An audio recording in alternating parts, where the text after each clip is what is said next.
Okay, so I'm gonna go through the parts of the anesthesia machine with you, and I'm gonna start it by tracing the flow of oxygen. So being able to trace the flow of oxygen through your anesthetic machine is super important because it's how you're gonna find if you ever set things up wrong. Even if you've set up your machine a million times, there's gonna be that one day when you just suddenly can't remember how to do it. So you follow your flow of oxygen and you'll get it right every time, or you'll be able to find where there's a problem in the system. So you're always going to start at your oxygen tank. So your oxygen tank is here. This is the yoke, this piece that holds the tank onto the machine. Pin index is inside here, okay? And this pin index on this machine, both sides, is specific to oxygen. So we can only put oxygen on this machine, not another type of gas, compressed gas. So pin index is here. Okay, and then from there, when we turn this on, it's gonna go to the pressure gauge. So this is your pressure gauge. It tells you how much PSI, or pounds per square inch, of oxygen is in your tank. A full tank is 2,200, and we usually change the tanks once they drop below 500. Below 300 PSI is considered inaccurate measurement. So even if it says there's 300, your tank could be lower. So usually once we hit that 500 mark, we change the tanks. Right behind it is your regulator. So this piece back here, it's gonna take the pressure of this tank and it's gonna bring it down to 50 PSI because we need to decrease the pressure going through the machine. So this is your regulator, which decreases us down to 50 PSI. And then if you follow this green tubing, green for oxygen, it's gonna take you right up here to your flow meter. And so not only is your tube green, but your little knob here is also green. Okay, and so this is your flow meter. This measures how many liters per minute of oxygen you're delivering through your system, okay? Right next door to it, this is your flush valve, your O2 flush. So there's a tube that comes off the back, and it either goes here to your inlet of your vaporizer, and then you can also see this O2 flush comes through your circuits over here, and it tees right about here. So if I hit my O2 flush, it's coming straight in from the regulator. I'm delivering oxygen at 50 PSI, which can injure a patient. So don't use your flush valve when you're connected to a patient. Okay, from your flow meter, you're gonna go to your inlet of your vaporizer. This particular machine has two vaporizers. This one's for ISO, it's color coded, so ISO's purple. The one down here is yellow. This is for SIVO, so isoflurane and sevoflurane. They're color coded just like your compressed gases are. Okay, so your inlet is here. I can either hook up to my precision vaporizer for ISO, or I can come down here and I can hook up to the precision vaporizer for SIVO.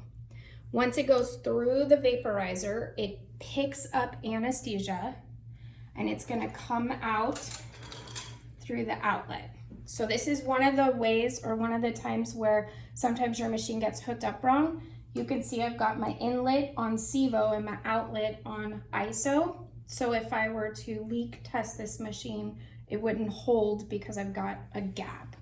So then I know, follow that oxygen, and I'd go, oh look, here's where I went wrong. Okay, so we'll put that back up here.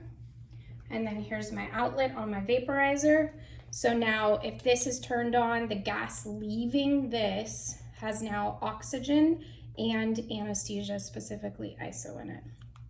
From here, it's gonna come up here. This is your fresh gas outlet, goes in here, and it's got two options at this point. It can come down here to your reservoir bag, or it can come up here to your inhalation valve. So there's little one-way valves in here that help the flow of gas to move only one direction, okay? And then you would hook up your breathing circuit right here, and I'll show you how to do that later. So this is your inhalation valve. Gas goes to the patient, patient exhales, and the gas is going to come here to your exhalation valve. Once it reaches your exhalation valve, it has two options. It can go up and out through your scavenging system. So your scavenger is going to be attached here, and that's going to move either to your passive or your active scavenger. You can see we've got two valves right here. So these are your pop-off valves.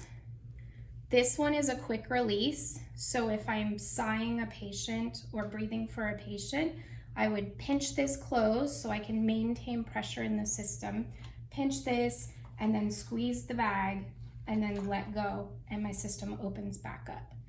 This one you have to twist closed, okay? So now my system is closed, which means this bag fills and the lungs in the patient are gonna fill until I open this one back up, which you can see takes a couple seconds. And now the pressure can go back out through the scavenger. This one up top, use this when you're leak testing your machine. When you have a patient hooked up to your machine, use the quick release. One of the things that will happen sometimes is people forget to open this back up and your patient can't exhale and they're constantly having gas pumped into their lungs, and it can cause some pretty significant problems. So if you use this one, as soon as you take your hand off of it, it opens back up. It's just safer. So with patient, without patient. So those are your pop-offs out to your scavenger. The other place it can go is down here, and this is your carbon dioxide canister, your CO2 canister. And what this does is it filters out carbon dioxide. Does not filter anesthesia, just carbon dioxide, okay? So anesthesia still in the gas, still in that oxygen. So this filters out your CO2, and then you can see it feeds into your inhalation valve. So then you're gonna use this particular thing only on a rebreathe system, okay? Because you're gonna rebreathe the same air.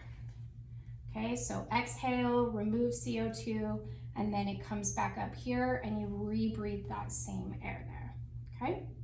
And those are all the parts, and the only other thing is right up here, this is the manometer. This tells you the pressure in the system. So this is reflective of the pressure in your system, which is also the pressure in your patient. It should never go higher than 20 centimeters of water. So 20 is your golden ticket, needs to be 20 or below. Once it reaches 20, if it continues to exceed, that's very dangerous for your patient. Okay, that's it.